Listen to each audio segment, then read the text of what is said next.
Welcome to the Department of Pediatrics Grand Rounds. I'm Tina Cheng, Pediatrician-in-Chief of the Johns Hopkins Children's Center and Department Chair of Pediatrics. And we are very pleased to have a very special Grand Rounds today on the documentary Charm City. Charm City, our community, our commitment. The organizers of our event spent much time putting this panel together, and it was postponed because of COVID, but we are really pleased to have it today. I wanted to introduce our organizers today, Dr. Keith Kleinman and Dr. Marquita Genis. Dr. Kleinman is a second-year fellow in pediatric emergency medicine here in the Department of Pediatrics. Last year, he served as a chief resident for the Harriet Lane Pediatric Residency Program and was an editor for the 22nd edition of the Harriet Lane Handbook. Dr. Marquita Genis is an assistant professor of pediatrics who serves as a Department of Pediatrics Harriet Lane Pediatric Residency Program Associate Program Director and the faculty chair for the Pediatrics Diversity Council. She's been devoted to increasing the diversity within the residency program and Johns Hopkins Medicine. I'm going to now turn it over to them. Welcome to the Department of Pediatrics Charm City, Our Community, Our Commitment Grand Rounds webinar. 1.5 years ago, I was unbelievably moved by the Charm City documentary after my first of several times watching. I was so impressed with the cast of inspirational characters, as well as the overarching message that the city of Baltimore faces some real challenges, but there are dedicated, hardworking, and honest people tirelessly trying to lift the city up and support the many citizens who have been left behind. Under the guidance of Drs. Tina Cheng and Maggie Moon here at the Johns Hopkins Children's Center, Dr. Marquita Genis and I amassed a team of like-minded members within the Children's Center community to bring together this event. The main goals of this discussion are to explore how those in the community that Johns Hopkins is meant to serve are experiencing hardship and working to improve our community, and for us to determine how we at Johns Hopkins Medicine can focus our commitment to be effective agents of change. We hope to explore how this city's repeated traumas are being combated by those who exemplifies this city's grittiness, resilience, and ingenuity. Originally scheduled to happen as an in-person panel discussion in March of 2020, but was delayed due to the COVID-19 pandemic, this event now falls in line with the current national conversations and momentum towards change. During this webinar, we will have a team monitoring the Q&A and chat from both Zoom and YouTube Live, so please ask plenty of questions. For those who have not yet watched the documentary, here is a trailer of the film to give you context.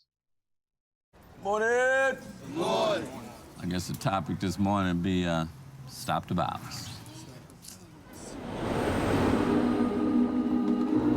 Somebody probably say, do you ever get tired of saying stop the violence?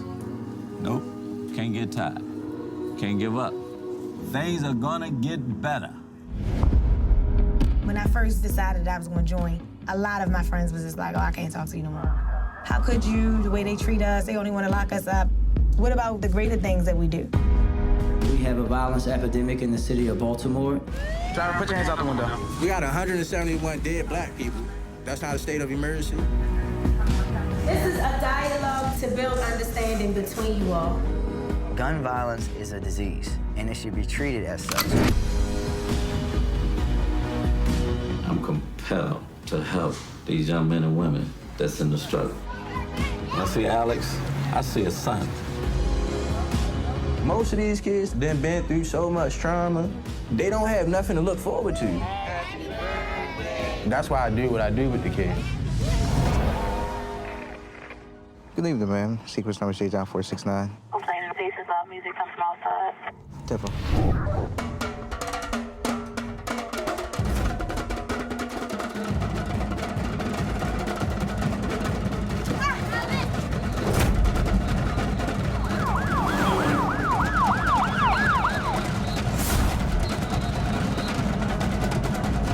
Question is, why do we do this? Where is the love? This craziness got to stop. I believe in the future. I believe things are gonna get better for our people. Meeting adjourned. I would now like to turn it over to Dr. Marquita Genis, who will introduce our distinguished moderator. Dr. Trent is a Bloomberg Professor of Pediatrics, American Health, and Nursing at Johns Hopkins University and Director of the Diversity of Adolescent Young Adult Medicine at the Johns Hopkins University School of Medicine. She is a clinician and independent research scientist whose work significantly focuses on reducing adolescent and young adult sexual and reproductive health disparities. Dr. Trent is a trailblazer in academic medicine, and her reputation far precedes her. Most recently, Dr. Trent served as the lead author of the landmark policy statement, The Impact of Racism on Child and Adolescent Health, and she is working with the American Academy of Pediatrics on new initiatives for pediatricians to work with patients, families, and communities to mitigate the impacts of racism on youth. Professional organizations and the lay press have recognized Dr. Trent for her work, and she has emerged as an important voice and forceful advocate for the health and the well-being of young people and those who care for them. I feel very honored to introduce her as our moderator for this very important Grand Rounds. Dr. Maria Trent. Good afternoon, everyone. I am so honored to be a part of this panel and so excited to introduce you to some amazing guests that we have here today. It's really a rare opportunity that we get to have this type of sit down with such leaders in our community. And so I'm glad to see so many of you joining us today. I'll just share that although I really appreciate that lovely announcement, a lovely introduction from my colleague, Dr. Jeannie's, I have to say the thing that I realized is that I'm taking care of young people on the front lines of this issue around violence. There are some days that every patient that I see in clinic has some sort of violent or trauma, has experienced violence or trauma. And so I think I see the other side of it here.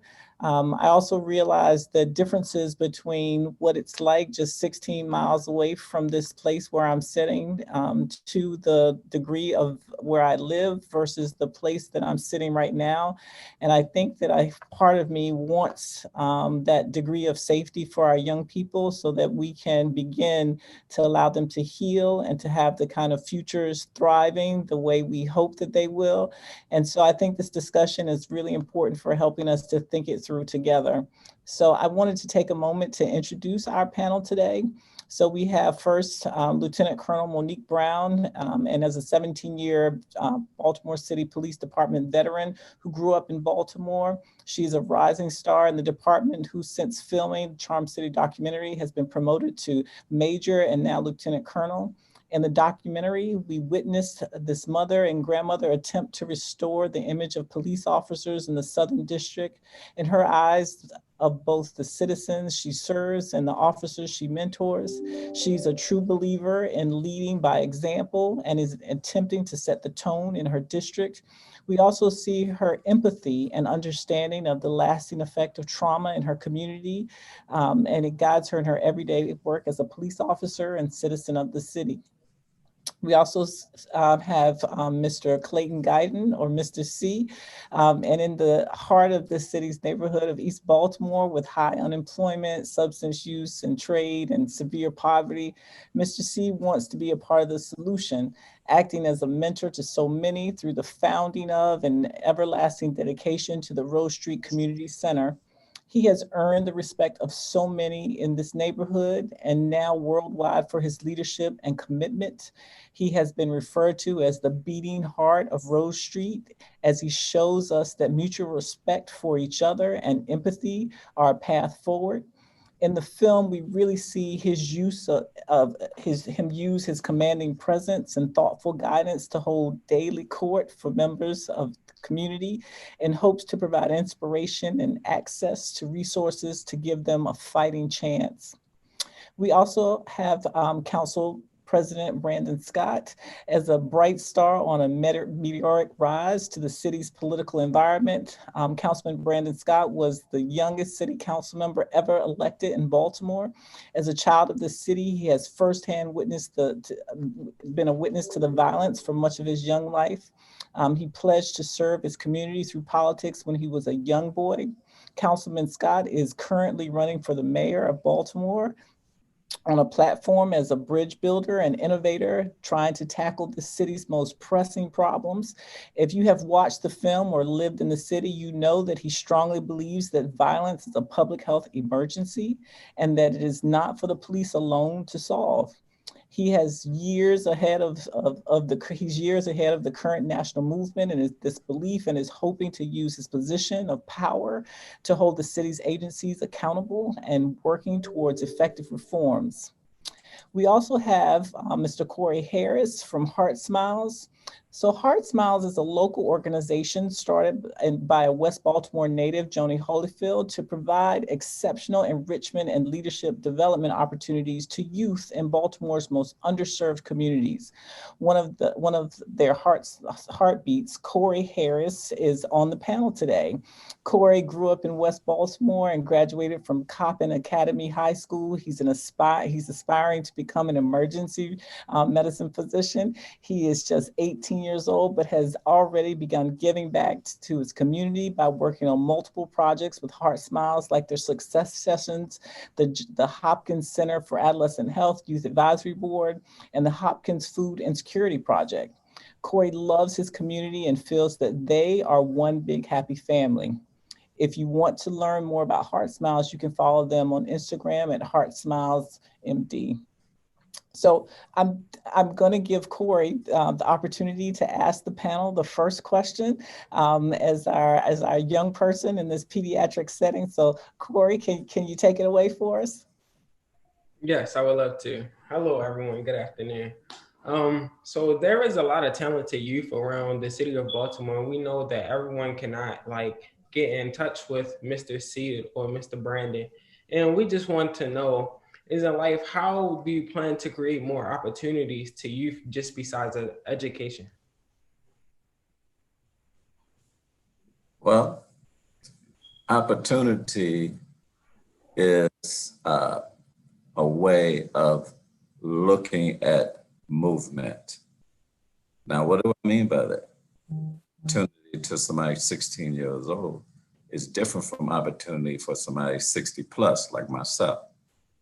So in moving forward, it's very important that we look at the ones that's in a certain age group and we start providing resources so that whoever is in the group that's willing to take on more responsibility, that we allow that opportunity to present itself. But they must be educated to understand, just because one of the elders of the community, or several elders, or not just male but female, just because you are being sought out and picked out to receive opportunities and resources, that doesn't make you more important than everyone else. So we got to pass our lessons on to them so that together the youth community can move forward.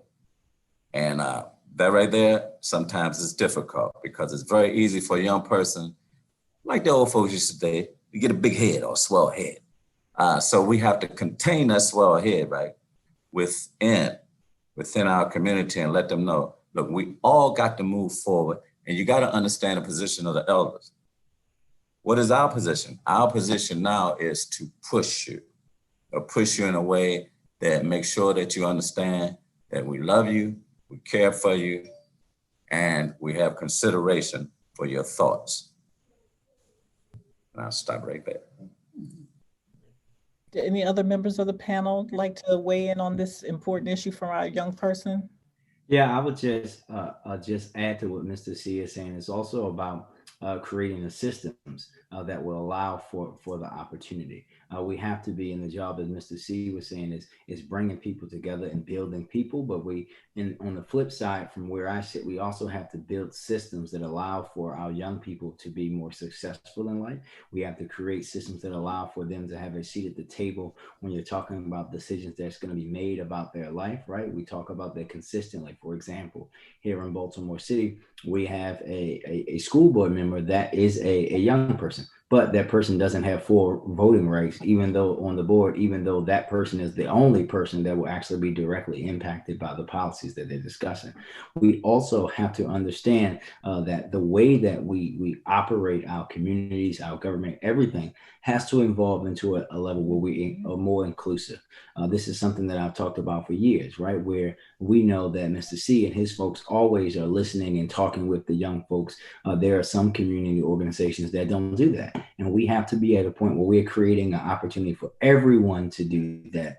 Make sure that every community association is listening and have young people at the table so that we know that we're truly getting the full perspective of everybody in the community. Thank you. I would just add, Corey, thank you so much for that, for your question. And I'm just going to concur with, of course, Councilman President Scott and with Mr. C. We definitely have to be more inviting to have you guys, not just with a seat at the table, but a voice. We are creating a lot of programming, and we're creating policy that you guys really are a part of. So how do we know that we're really creating what is necessarily needed for you? And one of the things that I'm looking to do right now, I'm starting from scratch, but we need a youth advisory board. Having a youth advisory board wouldn't be that you just serve at the pleasure for myself, but you are the voice of your young people and your age group that comes to the table with the commissioner and say, hey, these are the things that we demand. These are the things that we need. And this is how we would like it to be done. So definitely, if you have any of your crew, any of your friends, anybody who's willing to serve, I want to be able to also embed you guys into all of our community meetings, so that you are at the table as well to say, hey, listen, don't look at us all as young kids to say that we're only doing these things because you see us out in this particular area, because it is a culture among us to be outside and hanging around and not necessarily involved with anything, bad or criminal. So definitely I'll be reaching out to get your information. Anybody, I'm gonna be trying to run a campaign soon where I can do some recruitment, but if we don't hear your voices and you're not sitting there with us, we're creating a lot of things that's for naught. Yes. Okay. I have to say that's a powerful invitation. I love it already happening today. So one of the questions that has come to us already is since Charm City was made, what have you seen change in the city? Wow, I mean, a lot. Just thinking about for example, thinking about some of the things that were highlighted in the movie, right? Like at that time, we only had 4 State Street sites that Alex worked at, and now the city, we're up to 10 of those sites across the city of Baltimore, which is a great thing, and we have a long way to go. Clearly, Mo's been promoted twice already, so that's also something I always like to lift up. But I think for me personally, the conversation that when the movie was being filmed, which was 2016 and 2017 and 15 in some instances that I was having around, really reimagining what public safety means and what it means and who should be responding to what, now has evolved into this national conversation. And for us, it's great because we were out ahead of that. And when you talk about the police reform efforts that are now being pushed across the country, many of them have already been done here in Baltimore because we were years ahead of the curve, so to speak. And we are also years ahead of folks when you're talking about reimagining public safety, right? We're thinking about changing if not having police officers respond out to behavioral health and substance abuse issues, but have other kind of folks. That kind of work is already underway to see how we can do that here in Baltimore City. We now going into a period where we're going to be implementing my racial equity law that makes the city operate through a lens of equity, which was actually the bill was being created as the movie was wrapping up. Those are the kind of things that are long-term systematic changes that have already started to begin to happen following the wrapping of the film. Can you tell us a little bit more about that racial equity law so we know what it is? Yes, ma'am. I was trying to be brief, but listen, folks, Baltimore is the birthplace of housing redlining via legislation. We actually have a street, Preston Street is named after the gentleman who actually did it. And they took that legislation from Baltimore, took it around the country, and Everything in Baltimore today is connected to that history of systematic racism and inequality. The neighborhoods where they determine where Black people and poor people and brown people could live in are the ones that they live in now, are the ones that have all the violence, all the health issues, all the COVID cases.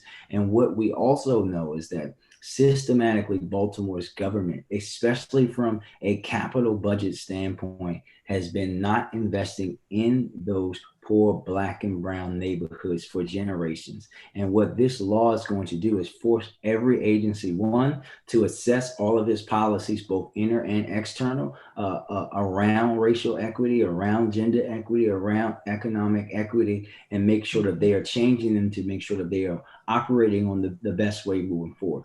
But both the operating and capital budgets also have to be presented through a lens of equity, which is going to mean that we will have leadership that will be investing in neighborhoods like the Rose Street community, like Park Heights, where I grew up, like Coast Stream Homestead, Montebello, that have been ignored for far too long, so that the city is starting to invest and bring up the neighborhoods that it actually helped to tear down.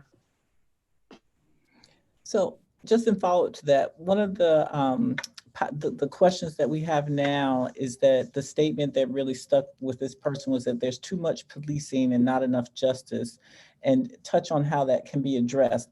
But I remember there's this point in the film that was really very significant where Mayor Young was talking about the return on investment. Baltimore spends more than many other large cities on per capita on policing, and has spent millions of dollars in police related events.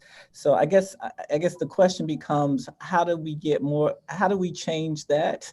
And how do you see those funds being invested? Because at the same time, the community really needs police support in order to keep the neighborhood safe. So how do you see this initiative balancing that and accomplishing both things? Well, I think that, listen, the first thing is that you have to be committed to it, right? And this is why I actually said earlier this year, we actually did do some cutting of what we call trimming the fat around the police department's budget to make sure that they're operating as efficiently and effectively as possible. No government agency funded by taxpayer dollars should just be allowed to have $12, $13, $14 million in unallocated funds just sitting there to do as they please. So we eliminated that.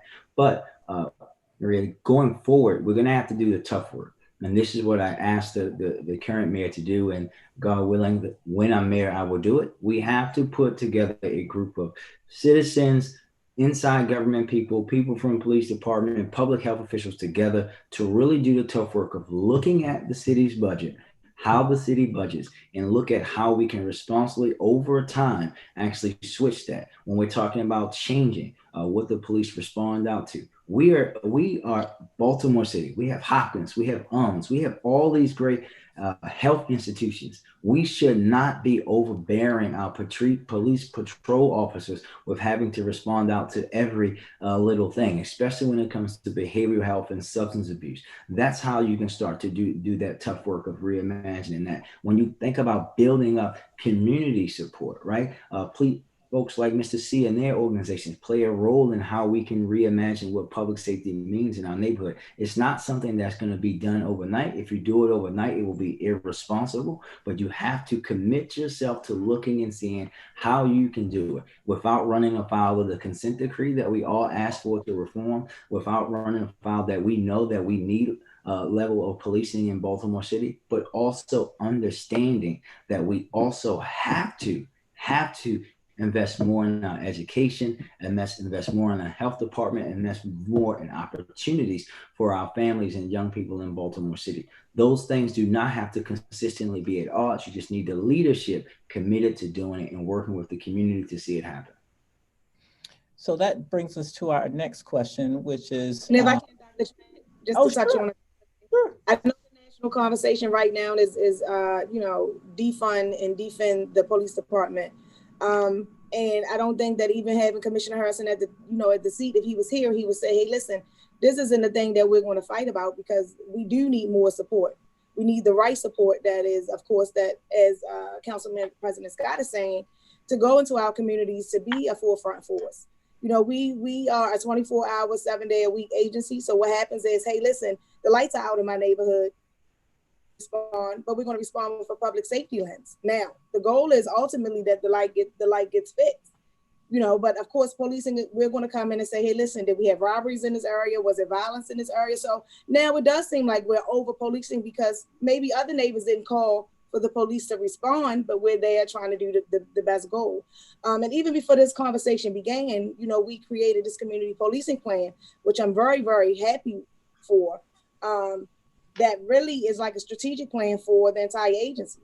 You know, as Councilman Scott also said, President Scott said also earlier, is that we have a lot of agencies now around the nation who are calling us to say, hey, what processes and what programs that you guys do to change, you know, your department inside out. They are now reaching out to us to be the trendsetter in a sense for what we're doing. And we also have neighborhood policing plans that we're going to be creating, just as Councilman President Scott is saying, that we want every stakeholder for each neighborhood at the table, not disregarding anyone, because we all have a piece of the pie in this, and we can't do it by ourselves. So I think making sure that we have everyone that's absolutely necessary at the table, making sure that we're creating plans and everything where everyone's voice is heard and their needs are being met is most certainly something that we have to do. So a question came in follow up to that about focus on maybe perhaps, well, maybe all of you. It's just, how do we regain the community? How do people gain the community's trust to engage in those activities? And specifically, what can folks at Hopkins do to help with that and to be a positive part of that?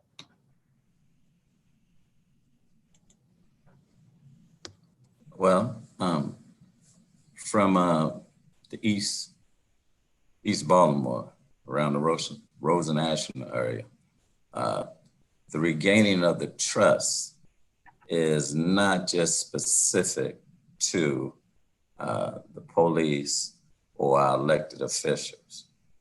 The gaining of the trust also has to go beyond that. And what do I mean by that?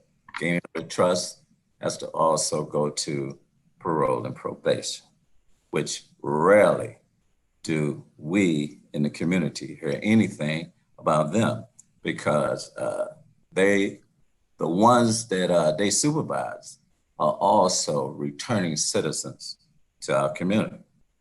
The regaining of the trust, in many cases, the trust has not been spread enough. Those that are coming home, we need to find a way so that the trust factor spreads to them.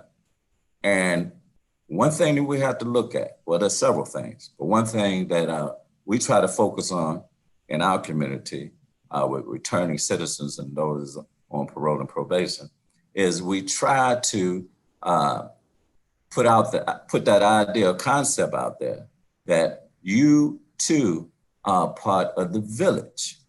Now let us define what that means, because right now, without them being at that table that we're talking about, our village is missing some teeth. So we got to put all the teeth there so that everybody can understand that they have a stakeholder, and no one, unless you break law, we're not talking about that particular aspect. But if you're trying to change your life, we need your help too, to help us unpack ways to speak to our youth and say to them, you don't want to go to jail for 20 years. Speak to the police and say to them, if I had some help back then, if I had an officer that I could confide in, just maybe I wouldn't have got those 20 years. A politician, somebody we can talk to, and also somebody that's a representative of our belief system, whether it be religious or non-religious. So the table has to be expanded for the trust. Now, I can trust Brandon Scott. I can trust Lieutenant Colonel Brown. But I need more people at the table that I can trust, because I'm in the community. And the community says, look, I can't even trust DPW. Why? Because at one time, I had a trash day and I had a recycling day. Woke up one morning, recycle is in front of every house or in the alleys, all in East Baltimore. But guess what? Nobody came to pick it up. But where's the trust? But hopefully, Brandon Scott, young as he is, energetic as he is, being able to run all over Baltimore City, right? He'll be able to see that, hey, we got to expand this table. Now, I'm gonna back up off this for a minute. There was a concept that if you become mayor, that the predecessor, one of your predecessors put in place, God bless her, she's down in upstate right now, but it was called Call to Action, which to me personally, right, was a good idea. And it may be an idea that should be reconsidered. And I'll stop right there. So I'm going to ask Mr. Harris, could you tell us your thoughts about community trust from a young person's perspective? What do we need to do to engage young people, to support them, but also to gain your trust? Okay, so for my thing, to support people around in the community, I would say it's not what Mr. C said about the probation and people like that that's coming home. And also I would say you got to gain trust all around in the community with the people that's living there, because some people do not trust anyone. And also I would say we have to like come around and come in like big groups and like have a panelist, like they were saying like this, one of these panelists will say like, come here, join us one day and see what we're talking about. And also they may have an input on it. And also that's how you can get their trust. But also I was saying like, sometimes people really don't trust a lot of people with joining these things, joining the cause, maybe going out into the community and maybe helping out. People don't trust that, stuff like that. So the thing is also they need to see that people care about how they feel, and also like send out like little messages to around in the community to like house to house and see, okay, I see you here, I see you here. So can you think one day you can come out and we can talk about this hardship that we're having, so we all can gain trust in our community, so we all can come together and be one. So maybe I should then ask, people want to know, so what does reconciliation in the city look like when all parties sort of come together? So it's the community members, it's the people who live here, it's the people who come to Baltimore every day, like me, who work here. I spend the majority of my day and life here in the city. What about people who are in these big organizations, the companies? Like how is reconciliation across all those aspects going to occur? I think listen, I think the first thing about a reconciliation has to be truth.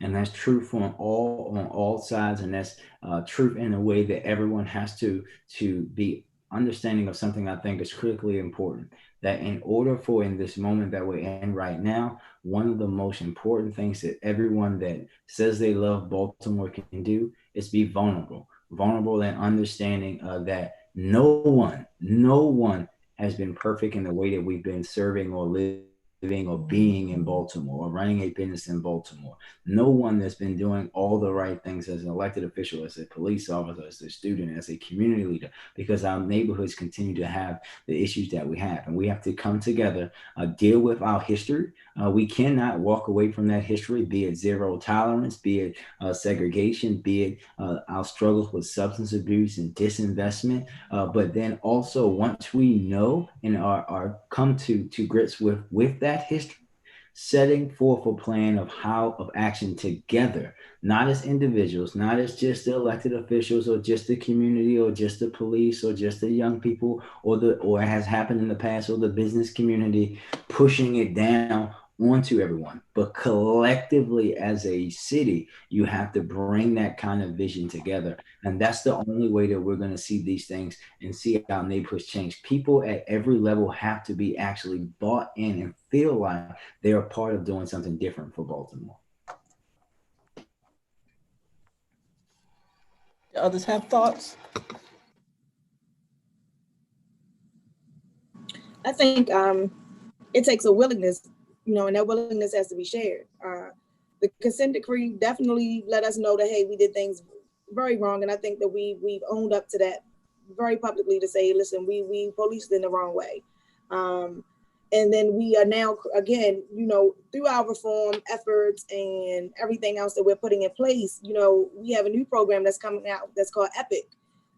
Ethical Policing is Courageous. Now, what that is making everybody do have the responsibility and accept accountability. If they see anything that's wrong and we're not operating ethically and we're doing things that, of course, that's illegal on our side, that we step up and stop it. It doesn't make a difference if you're a brand new recruit or if you are the commissioner. If you see wrong is happening, you have now the onus to make sure that you're saying stop it and it's being reported.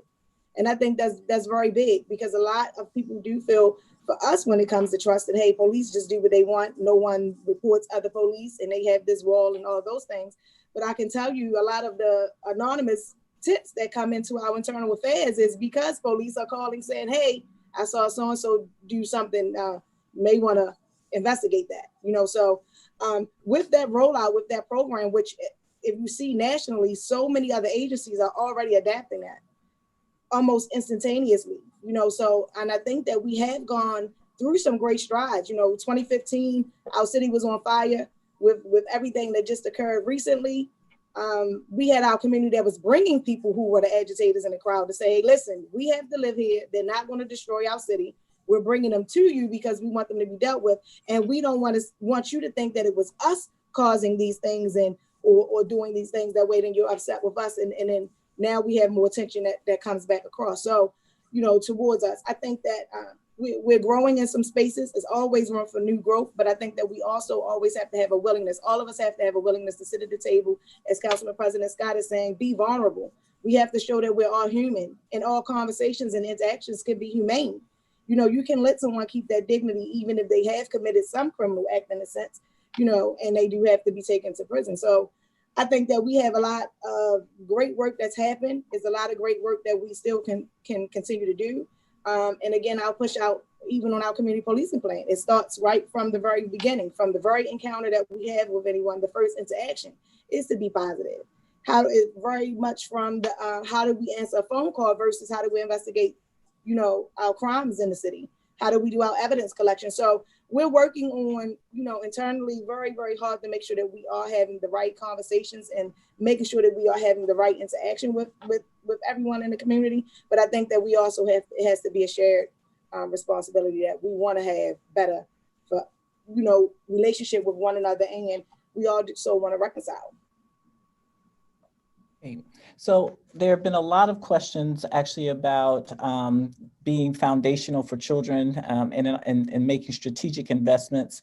I'm also particularly interested in how we can support the health and well-being of young people. Only about 50% of young people in Baltimore City receive a well visit every year, certainly in adolescence.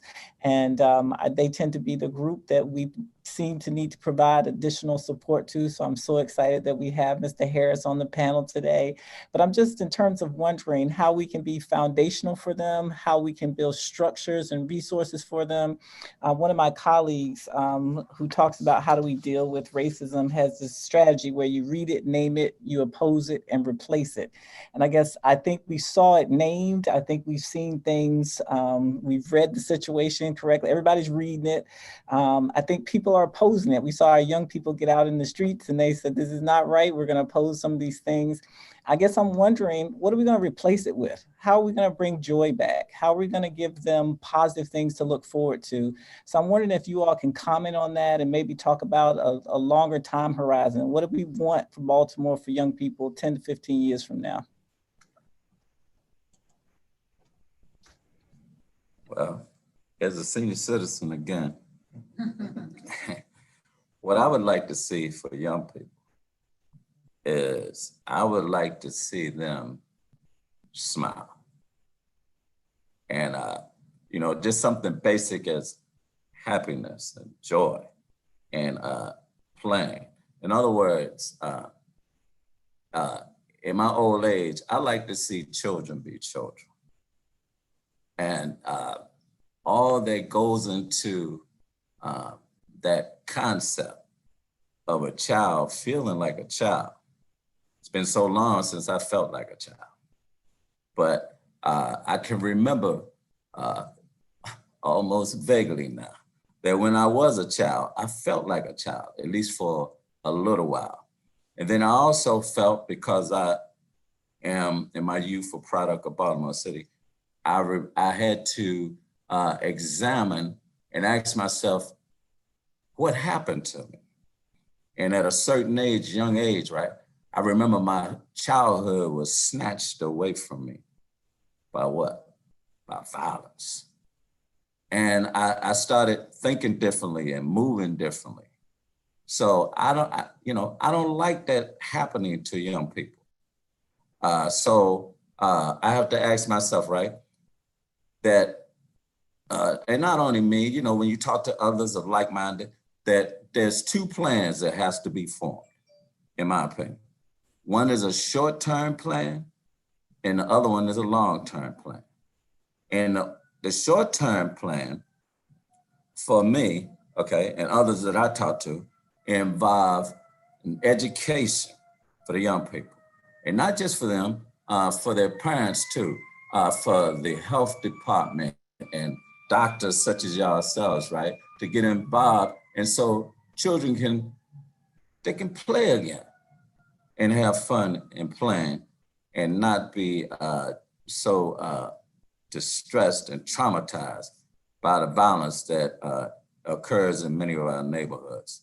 And so that would be part of a short-term strategy. And I'm pretty sure when I listened to Lieutenant Colonel Brown, when I saw her in the film and I saw Brandon, I saw a short-term and long-term plan. The short-term plan, she knew how to interact with a teenager. Am I right? Oh, she on mute. I saw Brandon doing it too. And this young man, I can't speak for him, but if he knew a police officer that made him feel like he was young and strong, not only that, being young and strong, but also gifted and Black. And I think him being on this panel today helps him to process being young, strong, gifted and Black. Why? Because I see how he's holding his head up. I'm looking at his shoulders. I'm looking at everything about him. And that's what I see. And that's what I like to see in young people as a senior citizen looking backwards. Mr. Harris, what do you think? What do you want to see? What do you think we need to be doing? How can we bring that joy he's talking about? Yes, I would like to say thank you, Mr. C, as well. And me as in the long term, as he said, having fun and like getting out and playing, like let children be children. But also, like as he said, the violence has messed that up a lot. And I remember from my old days where I had got robbed at gunpoint, and that actually made me open my eyes and made me look around and be like, okay, now it's really time to grow up and it's time to move differently. Because if you move like this, then maybe this might happen. Or if you move like that, then maybe that will happen. So me thinking it's time for me to grow up, and I then came out my childhood so fast, it made me grow up and try to like work. And I feel as though it helped me, but also it hurt me at the same time, because I stopped being a child so fast. And I stopped going to recreation centers. Like when I was in the 7th grade, I stopped going to those, and I just started coming home and trying to get myself into different things. And also some of those things were not good, but also some of the things were good. And I had to make that turnaround for myself as well. And that's like what I mainly would like to see. I would like to see like a little bit more recreation centers and trying to keep the kids there just a little bit longer. I would just add that like what we have to do is really do what really has never happened in Baltimore, right? Like Corey, I was an adult, but I was robbed. But even growing up in Baltimore, I saw my first shooting before I was 10. And, we couldn't go to school one day because there was a body found outside the school. And really, there was never any deep effort into how we were dealing with the trauma in our community on an everyday basis, right? No one went to my friends who lost their parents or siblings and all of these things and work with them and say, okay, we're going to make sure that this child and this family have the resources that they need to not only get by, but really to thrive. And when you talk about the impending, hopefully the impending override of the Blueprint for Maryland's Future, also known as the Kerwin Commission funding, and thinking about what education and schooling means, about creating community schools so that families can get the resources that they need. When I hear that for young people, I think about how investing not just in Rec and Parks, which I think is an agency that we absolutely and we will grow and support in a different way, and not just because I grew up in Rec Centers or went there or worked there, but also because it helps keep our young people active, and we know all the other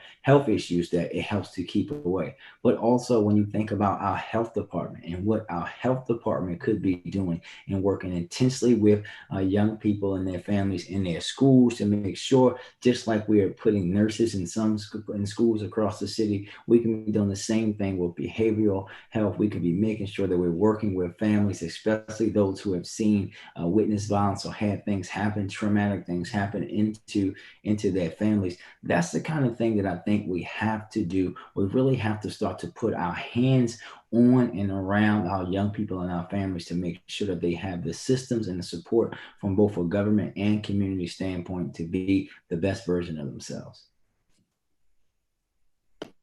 And I would love to see young people, just as everyone has spoken already, with more positive pathways. I grew up in East Baltimore. My mom was a substance abuser for her dealing with, the death of my father, and my father was killed by his dad.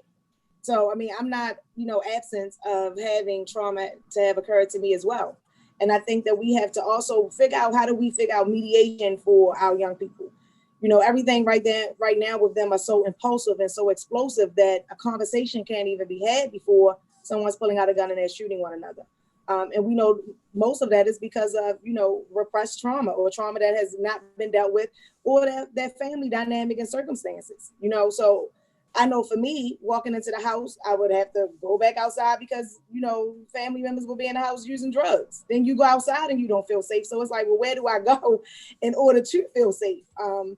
We had our block that was blocked off by the adults so that we could be outside to play. Our children don't even get the opportunity to come outside and really enjoy outside. Then we get upset because they're on video games. I mean, so I would love to see a healthier pathway. I would like to see safer communities. I would love to see our young people getting along and building, themselves, that they take our roles, ultimately, so that we don't have to feel as though, we're leaving behind legacy that isn't really promoting and giving them anything else that's better for them.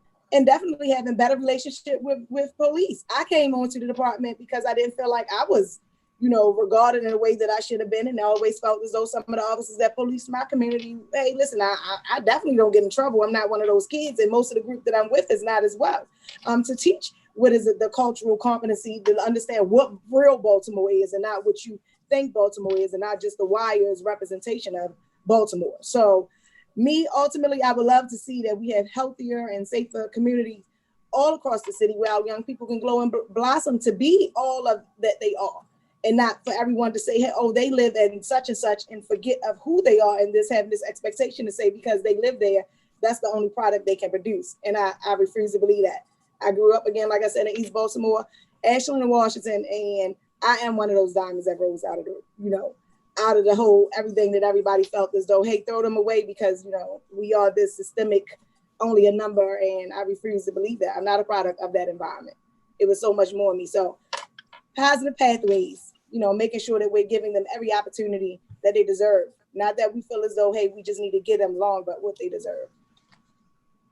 Thank you for those powerful comments. I have to just say, because, we have our audience here for Grand Rounds, that all of the comments that you all are making are also grounded in scientific evidence on what adolescents need to thrive, right? This whole notion starting with feeling joyful, feeling a sense of optimism, feeling a sense of hopeful future, feeling safe. Those are all things that young people need. So I love it that our panel is echoing the kind of research that has been done for generations. So I absolutely love that.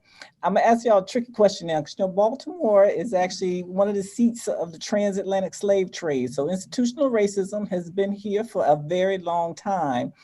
There are also things that also are happening here that we see in current times. For example, there was a study done by the School of Education about how many gifted children are here in the city, and we're not able to identify them to get them the things that they need to really grow.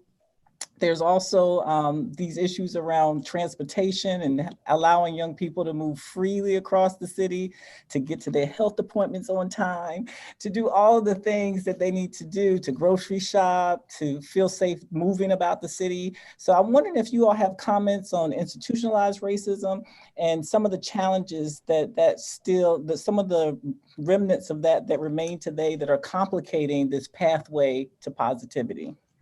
I'll start jumping, Maria, there, because I just want everyone to understand.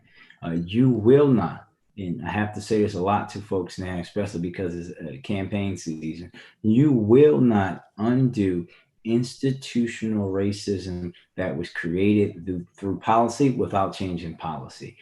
Folks have thought that, like, well, oh, Baltimore's had Black people running it. If Black people are running an entity or a government that its rules and regulations were written 40, 50, 60, 70 years ago, we know the people that wrote those rules did not think that Black people, women, or poor people, LGBTQ, were equal to them. So that's what we have to do. And this is when you talk about, I know personally the stories of the gifted kids, and I had a wonderful opportunity. And I always talk about how many of my friends got left behind simply because they weren't afforded that opportunity. I went to Dr. King Elementary in Park Heights. I was in what they call the gifted and talented section, where there was just me and like 6 of my friends who we were separated from everyone else in the gifted and talented section. And then 3 of us actually were given the opportunity to go to Roland Park for middle school versus going to Green Spring. And fate would have it that the 3 of us are successful. Some of the other folks that were with us are no longer here. Some are severely addicted to drugs. And we know that opportunity is the sole difference, right? We have to create that opportunity and break down those systems that allow for every young person, no matter where they go to school, to get a high quality education in a city where the city doesn't even control its own transit system, and a governor can just walk away from $1 billion of free federal money to build a new subway line. We know that we live in a place that is still dealing with racism, because no other government in the country will give back the federal government's money for infrastructure, especially transportation infrastructure. We have to look at those things as a regional issue and work on them with our support from the folks in the region. We have to systematically build our school system up to be one where every single school has the same kind of opportunities for our young people. We have to create the pathways, especially through CTE, for our young people, like where Mo and I went to school at Mervo, for our young people to be able to go to work once they leave high school, if that's what they choose to do. We can do these things. It's just folks haven't had the courage to actually put that before everyone and push us towards achieving those goals. We only have a few minutes left, so I want to ask our department chair's question, because I see she's got a question here before we introduce Dr. Golden for some final comments about, are there other cities who've had the challenges that we may have here right now that could serve as models for us? I actually, I think I responded in the chat, but there are some cities who have done a great job of dealing with some of the equity issues, right? If you look at St. Paul, Minnesota, their mayor is we're actually good friends, Melvin Carter. He's done a great job of starting to lead on that effort. We know that Oakland and some other places out west are leading in that effort as well. But you can also, in some senses, you can look at places like Newark, look at Charlotte. Clearly, we know that there are cities around the country that are similar to Baltimore, but even talking with many of those leaders, they all will say, you guys have a very unique situation. But what we have to do is take the practices and policies and things have been successful in other places, but we have to make them unique to us, make them work for Baltimore, because we are not like any other city. We are a city of neighborhoods, and even everyone what works here in Northeast Baltimore, where I live and where Mr. C's brother lives, might not work for him on Rose Street, right? And that's the intentionality that we need to understand, that we can have a high arching theme, but in Baltimore, we have to have the systems at the community level to make it fit for each individual community.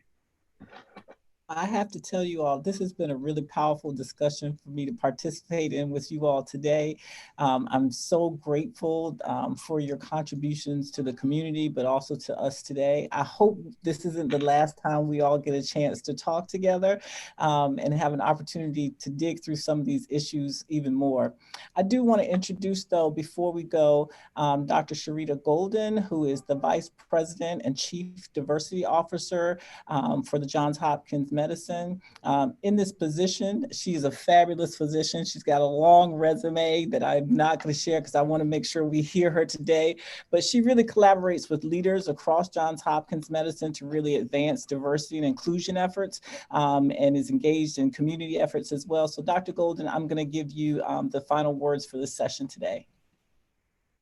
All right, so thank you for inviting me to do a wrap up. And I just have to say, this has just been a fabulous and inspirational session. And I just want to thank all of our panelists for spending the afternoon with us. I've been in Baltimore for 26 years now, which is half my life. I'll let you all do the math. So I consider myself being Baltimorean now because I've been here for so long. And, and I will say that, in my research career, as a diabetes researcher and clinician, I've traveled across the United States speaking places. And, and it's very interesting, people's perceptions of Baltimore who don't live here.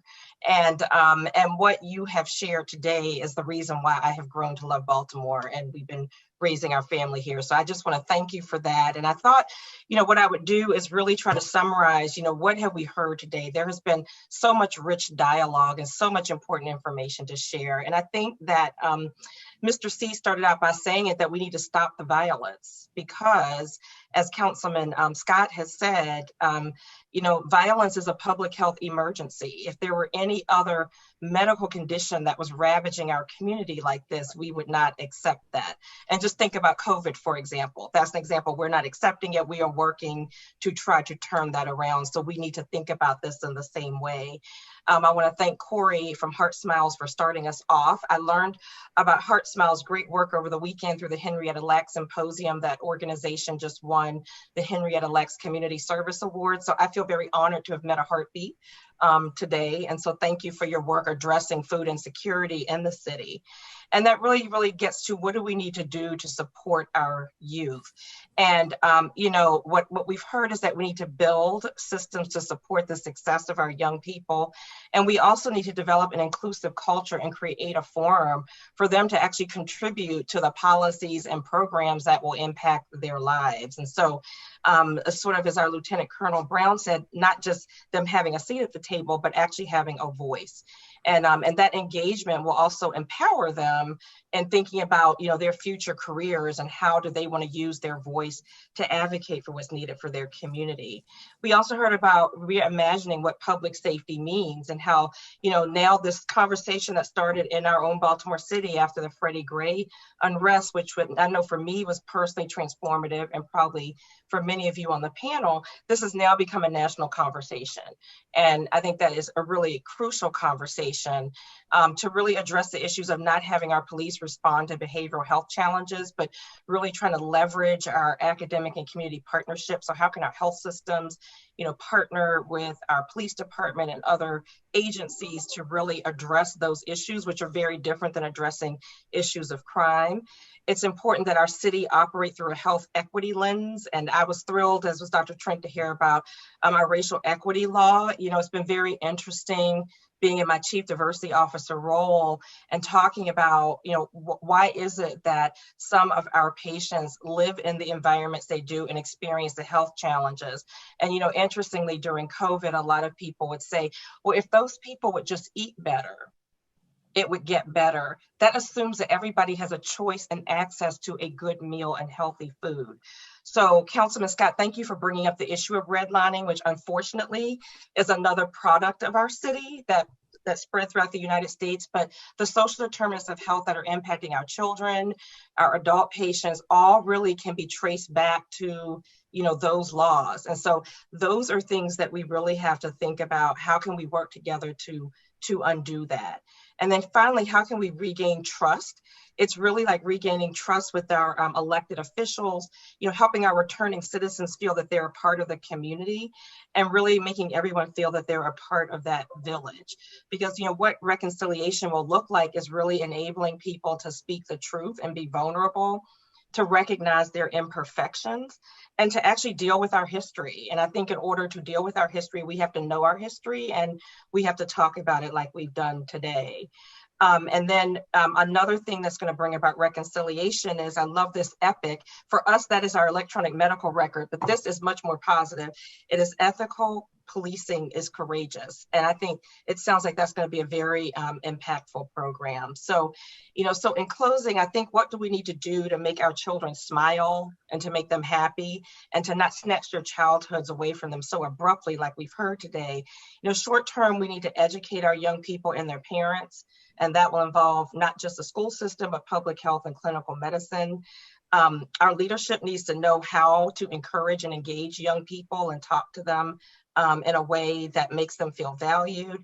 And then long-term, you know, we heard we need to create more recreation centers, you know, so that there aren't these experiences that snatch our children. And we need to help our youth deal with trauma on an everyday basis. And I think that, you know, often when something helps acutely, the masses sort of come in to support a family or a child, and then they disappear, but the trauma lasts for a lifetime. So we've got to really think about, you know, how we support them. And then we also need to teach our kids how to do mediation, you know, so everything doesn't immediately go to violence. And so, you know, our office, we're learning how to do restorative justice dialogues and restorative justice circles. You know, how do you really resolve that conflict so it's a win-win? And then we need to create opportunities to overcome institutional racism. And what I would want to encourage my colleagues across Johns Hopkins Medicine to do is it is really important for us to use our voices to advocate to our state legislature to the things that we need to address the social determinants of health.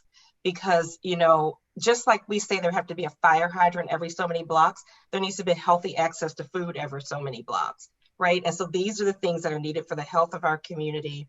And then I would finally say that the reason I have a passion around diversity and inclusion in healthcare is because for us, it's a matter of life and death. We need a diversified workforce so that we can really raise these issues and bring these issues to light. And so I really love what Lieutenant Colonel Monique Brown said. You said, when you said you were going to become a police officer, you know, some of your family and community were like, how on earth can you join them? And, you know, it's very interesting being an African-American physician at Johns Hopkins because people have all kinds of views of Johns Hopkins, but we need our community to know that there are those of us on the inside who are here to advocate for you, and our leadership is hearing our voices and they are listening and they are advocating with us. So in closing, thank you all. It has been a pleasure. And congratulations to the Department of Pediatrics for this wonderful conversation and letting us be a part of it. I believe in the future. I believe things are going to get better for our people. Meeting adjourned.